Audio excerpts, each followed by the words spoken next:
A chessboard is a square-shaped board. It has 8 vertical columns and 8 horizontal rows, files and ranks. The columns are called files, and they are denoted as A, B, C, D, E, F, G, H. This is the B file, this is the E file, and this is the H file. Typically, lowercase letters are used to denote file names.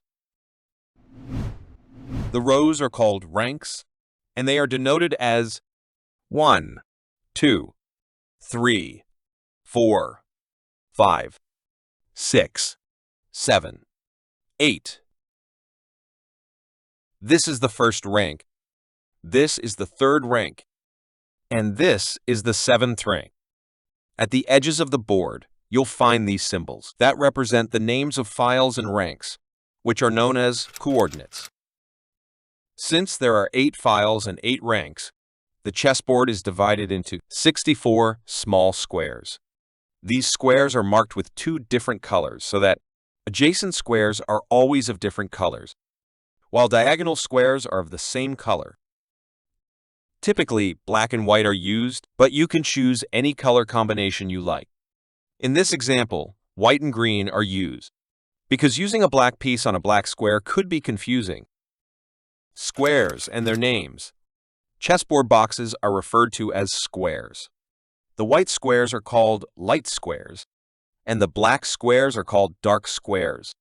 So, on a chessboard, there are 32 light squares and 32 dark squares, making up a total of 64 squares. This is why chess is sometimes called the game of 64 squares.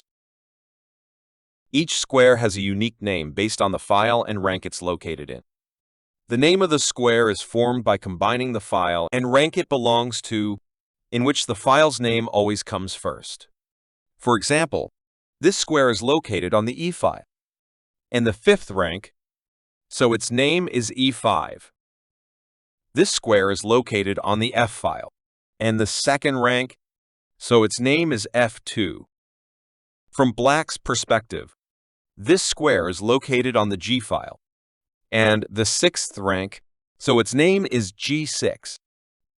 In this figure, all the names of the squares are mentioned. It's important to remember them when learning the game. These names will also be useful when learning how to make moves.